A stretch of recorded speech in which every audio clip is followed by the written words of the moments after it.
हरिओम। एक कदम उजाले की ओर से मैं प्रीति आप सभी का स्वागत करती हूँ।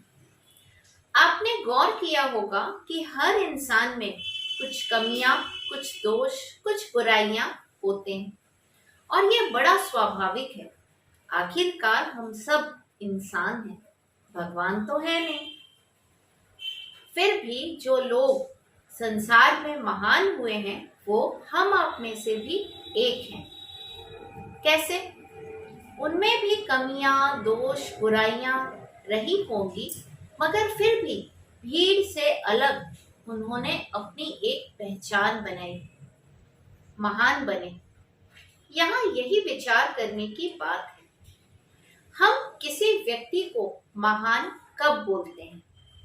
जब हमें उनमें कोई दोष, कोई बुराई नजर न आए, उनका हर काम सही लगे, तब हम ऐसे व्यक्तियों को महान व्यक्ति कहते हैं, अपना आदर्श मानते हैं। तो क्या ये मान लिया जाए कि उनमें कोई कमी, कोई दोष, कोई बुराई रही ही ना हो? वास्तविकता तो ये नहीं है।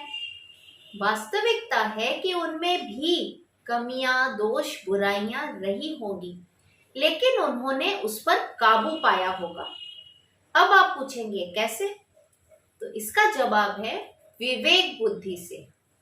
अब ये विवेक बुद्धि क्या है, इसकी चर्चा हम आगे चल के करते हैं।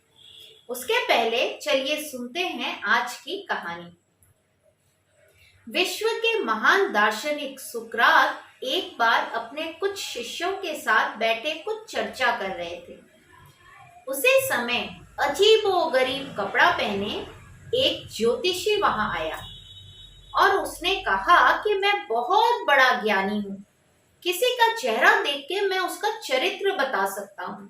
तो बताओ, तुम में से कौन मेरा परीक्षा करना चाहेगा? सारे शिष्य तो सुकरात की ओर देखने लगे। सुकरात ने ज्योतिषी को अपने पास बुलाया और कहा कि महाराज, आप मेरे बारे में कुछ बताइए।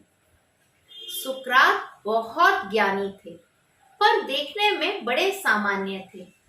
ज्योतिषी बड़ी गौर से उनका चेहरा देखने लगा, मुआयना करने लगा और फिर बोला कि तुम्हारे चेहरे की बनावट बता रही है कि तुम सत्ता के विरोधी हो। तुम्हारे अंदर द्रोह की भावना भरी हुई है। तुम्हारे आंखों के बीच की सिकुड़न तुम्हारे क्रोधी होने का इशारा कर रही है। शिष्यों को यह सुन के बड़ा क्रोध आया। उन्होंने ज्योतिषी को वहां से जाने के लिए कह दिया, लेकिन सुकरात ने सबको शांत किया और ज्योतिषी को इशारा किया आगे बोलने का। ज्योतिषी फिर ध्यान से चेहरा देखता है और कहता है कि तुम्हारा ये बेडौल सा सिर देख के पता चलता है कि तुम बड़े लालची किस्म के व्यक्ति हो और तुम्हारी ठुड्डी की बनावट तो तुम्हारे सनकी होने का इशारा कर रही है। इतना सुनते तो शिष्य सब आग बबूला हो गए और फौरन ज्योतिषी को वहां से जाने को बोल दिया। इसके विपरीत सुकरात बड़े प्रसन्न हुए और ज्योतिषी को इनाम दिया और इनाम देकर विदा किया।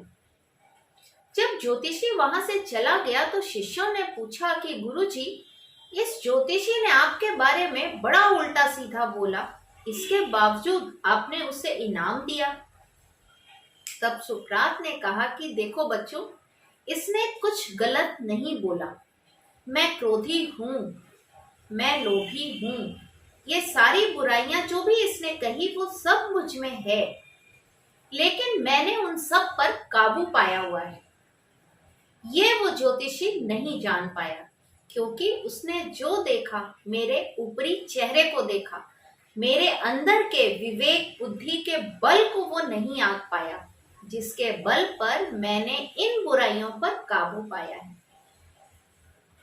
तो यही बात मैं कह रही थी कि महान व्यक्ति कैसे अपनी विवेक बुद्धि के बल पर अपनी बुराइयों को काबू करते हैं।